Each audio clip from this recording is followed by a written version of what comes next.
Buenos días con todos. Vamos a iniciar con la actividad correspondiente a décimo EGB, asignatura Lengua y Literatura. Como pudimos observar ayer, ya estuvimos dando lectura a una obra teatral en la cual hay que mencionar algunas situaciones muy conocidas. Entre ellas son que cuando existan letras cursivas y entre paréntesis significa el acto que voy a realizar. Si, por ejemplo, ahí dice suspira, entonces yo no es que voy a leer la palabrita suspira, sino voy a suspirar. ¿De acuerdo? Eso tener en consideración, chicos, ¿sí? Vamos a iniciar con una breve lectura, pero antes de eso, una pequeña, un pequeño repaso de cómo hubiera quedado la evaluación después de la lectura, ¿sí? ¿Cómo se llama la mujer del difunto? A ver, vamos a ver. ¿Y cuántas mujeres expresan las condolencias? Toca contar mujer uno, mujer 2, mujer 3, ¿sí? ¿Cuántas mujeres son en realidad? Hay tres mujeres, como podemos ver, ¿verdad? ¿Sí? Pues aquí podemos ver todo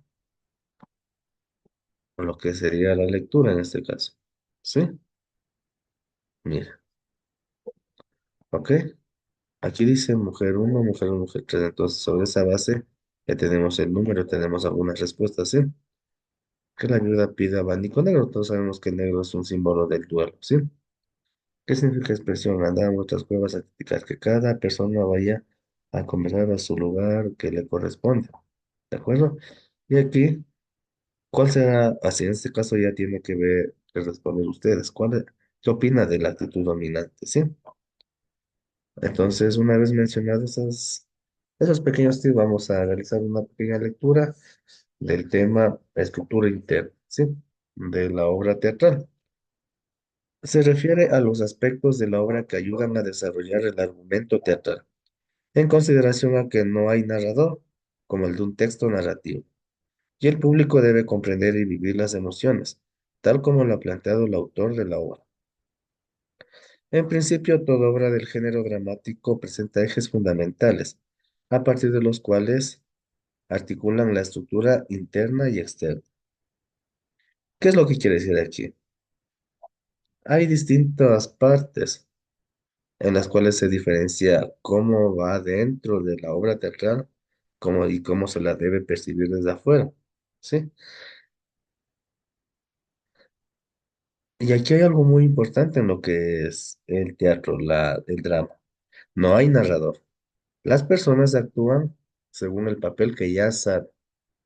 No hay ni una persona que esté dando una lectura que esté guiándoles. Ellos ya deben saber cómo actuar para realizar la obra. ¿Sí? Eso tener en cuenta. Dicen, acción o dramática.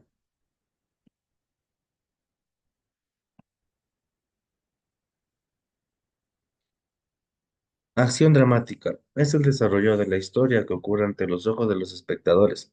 La historia presenta un conflicto que ocurre entre los personajes o al interior de los personajes y se resuelve mediante diálogos y las acciones físicas. Aquí podemos observar que, al igual que un texto narrado común, existe el desarrollo, existe un conflicto, un problema, y existe a la vez una resolución. Pero como acabé de mencionar, a diferencia de lo demás, esto es meramente actuado. No hay texto en este caso, ¿sí? Tensión dramática. Está conformada por el o los momentos culminantes de la acción. También se llama clímax. Contribuyen a mantener la atención del público hasta el final. Para que una obra dramática sea correcta, sea bien llevada, debe tener algo que llame la atención. A esto se le llama el clímax. Por ejemplo, una, un conflicto, una situación de alto estrés que haga que el espectador esté al tanto de lo que sucede. ¿Sí? Un ejemplo, ¿verdad? Continuamos. Elementos que conforman la estructura interna. Tema. Es una idea general o aspecto macro de la realidad de la obra. Por ejemplo, el amor, las relaciones familiares, las relaciones sociales, los problemas personales. etcétera. Esa idea o aspecto se concreta o especifica en el argumento. Una obra puede desarrollar varios temas que guarden relación. Argumento. Es la relación que existe entre los distintos acontecimientos y que se llegan a conocer por las acciones que realizan los personajes. Si bien los argumentos suelen ser ficción, tienen que ser creíbles, por lo que debe existir una estrecha concatenación entre los distintos acontecimientos. El argumento debe poseer verisimilitud interna, desde la forma como se desencadenan las situaciones, pero también debe resultar verosímil para el espectador. El éxito de una obra dramática consiste en que la historia representa debe ser vista y sentida como real. Tema es la idea general, es sobre la base de que se va a hacer la actuación. Argumento, en cambio, es la similitud de las personas con los actos y la verosimilidad, o sea, que resulte ser algo creíble, algo aparentemente real, con la finalidad de que el espectador pueda captar la atención del espectador. ¿Sí? En el caso de que una obra teatral no pueda ser vista como real, pierde interés y lastimosamente puede representar pérdidas para quienes realizan dichas actividades. ¿De acuerdo? Acciones. Desarrollan el argumento y se concretan en tres aspectos. Presentación, desarrollo y desenlace del conflicto. ¿Sí? Las acciones que marcan el punto más emocionante de cada acto se denominan clímax y sirven para mantener el interés del espectador. Las acciones obviamente es lo que se lleva a cabo los actores, ¿sí? Y obviamente existe la presentación, qué es lo que se va a ver, el desarrollo, qué es lo que está haciendo y cómo termina, que sería el desenlace. Conflicto. Es un elemento esencial porque es lo que motiva las acciones para resolverlo. Sin conflicto no hay drama. El conflicto surge por las contradicciones existentes entre un personaje y otro, entre el personaje y el entorno social, o entre el personaje consigo mismo y sus ideas, emociones y sentimientos. El conflicto debe ser resuelto en la obra. Como mencionamos al principio de la unidad, todo tipo de conflictos que tiene el ser humano conllevan a realizar un teatro, un drama. ¿Sí? Los conflictos pueden surgir por varios motivos, entre los personajes y el entorno. Cuando hablo del entorno me refiero a cualquier elemento, ¿sí? Entonces, este conflicto debe ser resuelto. Personajes. Son quienes ejecutan las acciones en distintos niveles, en función de su rol en la historia. Hay de tres clases. Personajes, ¿no? Son obviamente los actores quienes llevan a cabo la actuación. Protagonistas llevan adelante las acciones más importantes. Protagonista, obviamente, el que tiene el papel más importante, más preponderante, ¿sí? Antagonista, en cambio, es lo contrario, es el villano, ¿sí? Se opone al...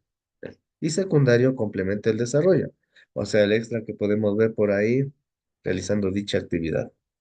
En el texto dramático cobra esencial importancia la caracterización psicológica de los personajes, la cual permite intuir cómo se resolverá el conflicto.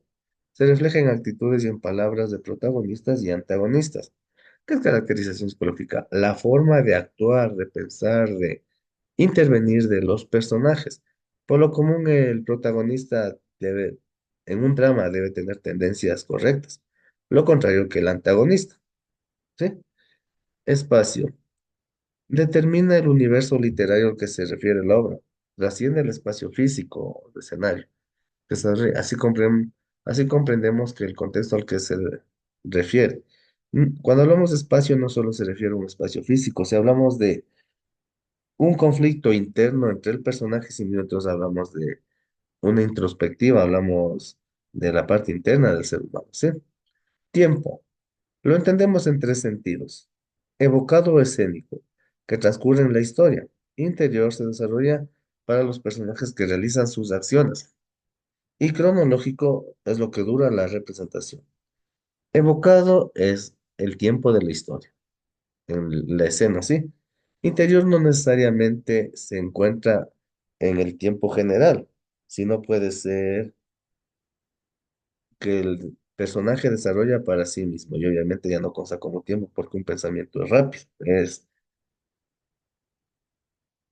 espontáneo, ¿sí?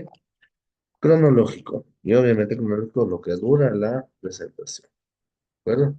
Entonces vamos a realizar aquí dicha actividad. Relee los fragmentos de la obra de esta unidad y de la anterior. Romeo y Julieta, ¿sí? Y completa las siguientes tablas. Personificación del conflicto. Romeo y Julieta. En Romeo y Julieta, por ejemplo, es el conflicto entre las dos familias quienes no se llevan bien e incluso ha habido combates y peleas a muerte. ¿Sí? La enemistad entre familias. En cambio, en la casa de Bernarda Alba sería la, lo que la protagonista es imponente. ¿Sí? Sería en este caso el conflicto. ¿Y cómo termina el conflicto? Lastimosamente para Romeo y Julieta, el conflicto termina con las familias volviéndose a ser amigas, pero a cambio de qué? De la muerte de los dos jóvenes Romeo y Julieta, debido a que no podían consumar su romance. ¿De acuerdo?